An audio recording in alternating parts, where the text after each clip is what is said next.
خیال رہے کہ ابھی الپاگو اسمارٹ اسٹرائک UAV سسٹم کو ترک آرمڈ فورسز کی جانب سے ابھی تک انڈکٹ نہیں کیا گیا، تاہم یہ پہلی مرتبہ ہے کہ اس قسم کے ویپن کو کسی فورن کنٹری کی جانب سے ایکوائر کیا گیا ہے۔ اس سے پہلے STM کے تیار کردہ کارگو UAV سسٹم کو 10 مختلف ممالک کو ایکسپورٹ کیا جا چکا ہے، جبکہ الپاگو ایک اسمارٹ UAV سسٹم ہے جس کو عرف عام میں کیمیکازی UAV بھی کہا جاتا ہے۔ اس کی رینج 10 کلومیٹر ہے اور یہ 400 فیٹ کے آلٹیچیوڈ پر پرواز کرنے اور میکسیمم 50 ناٹس کی سپیڈ پر مختلف نوعیت کے اہداف کو نشانہ بنا سکتا ہے۔ اس لوٹنگ منیشن کا ٹوٹل وزن 1.9 کلو گرام ہے اور اس پر موجود نسبتاً لو ویٹ وار ہیڈ کی بدولت لائٹ آرمرڈ وہیکلز اور دیگر اس قسم کے لائٹ ٹارگٹس کو نشانہ بنانے کے لیے استعمال کیا جا سکتا ہے۔ واضح رہے کہ یوکرین جنگ اور اسرائیل اور فلسطین کے درمیان جاری جنگ میں اس قسم کے اسمارٹ منیشن کے استعمال کی افادیت کافی حد تک بڑھ گئی ہے۔ یہی وجہ ہے کہ مختلف ممالک اس قسم کے اسمارٹ ویپنز ڈیولپ اور اپنے فلیٹ میں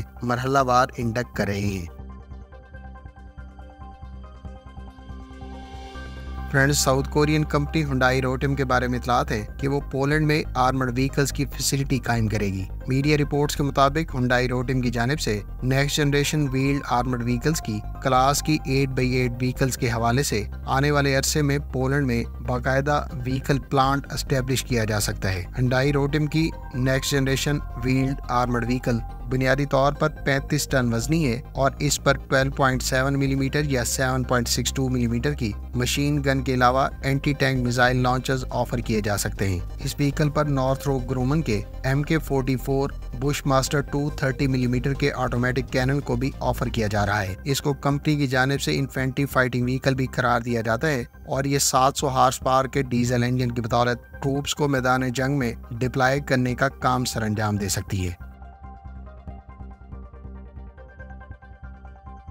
فرینڈز، ترکی کی انادولو شپ یارڈ کی جانب سے استنبول کلاس فریگیٹ کی دوسری شپ کی کنسٹرکشن کا بھی باقاعدہ آغاز کر دیا گیا ہے۔ اس کلاس کی پہلی شپ کو اب سے کچھ عرصہ پہلے باقاعدہ لانچ کیا گیا تھا اور ترکی اس کلاس کی ٹوٹل 8 شپس اپنی نیوی میں انڈکٹ کرنے کا منصوبہ رکھتا ہے۔ یہ شپ ٹوٹل 3000 ٹن کی ڈسپلیسمنٹ رکھتی ہے اور اس کی انڈیورنس 5700 نوٹیکل مائلز بتائی گئی ہے۔ اس پر ہیولسان کا ایڈوانسڈ کامبیٹ مینجمنٹ سسٹم استعمال کیا جائے گا، جبکہ دیگر سینسرز میں ایسلسان کا جینک AESA ریڈار اور ایسلسان کا الپر نیویگیشنل ریڈار اور ایسل فلر 300T کا استعمال کیا جانا ہے۔ اس پر دیگر سسٹمز جیسا کہ ہائزر ٹارپیڈو کاؤنٹر میجر سسٹم اور لیزر وارننگ سسٹم کے علاوہ دیگر کئی طرح کے فائر کنٹرول ریڈار اور سسٹمز مقامی سطح پر ڈیزائن اور ڈیولپ کیے گئے ہیں۔ ترکی ان شپس کے لیے مقامی 16 سیلز پر مشتمل مڈلاس ورٹیکل لانچ سسٹم بھی تیار کر رہا ہے، جس پر حصار فیملی کے سرفیس ٹو ایئر میزائلز کا استعمال کیا جائے گا۔ ان شپس پر مقامی سطح پر تیار کیے جانے والے اٹماکا اینٹی شپ کروز میزائل کے ٹوٹل 16 میزائل استعمال کیے جائیں گے۔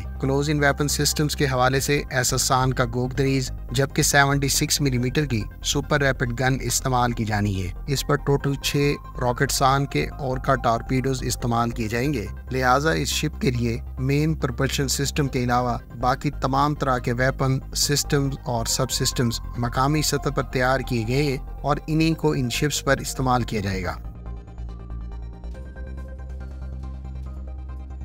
فرینڈز، UAE کی ایج گروپ کے بارے میں اطلاعات ہے کہ وہ اپنے مختلف نوعیت کے اسمارٹ ویپنز کو امریکی ساختہ MQ-9B اسکائی گارڈین ڈرون کے ساتھ انٹیگریٹ کرے گی۔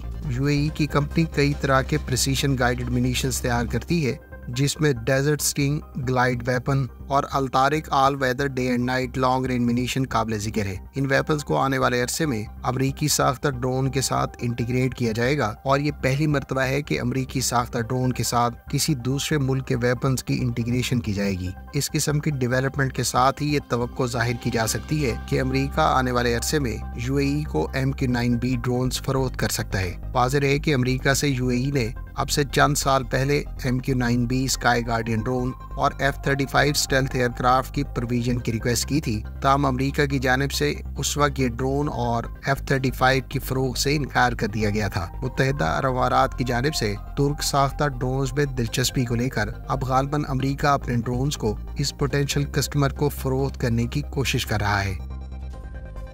فرینڈز، یہ تھی آج کی ڈیفنس اپڈیٹس۔ امید ہے اس ویڈیو سے آپ کی معلومات میں اضافہ ہوگا۔ ملتے ہیں نیکسٹ ویڈیو کے ساتھ، اپنی دعاؤں میں یاد رکھیے گا۔ اللہ حافظ۔ پاکستان زندہ باد۔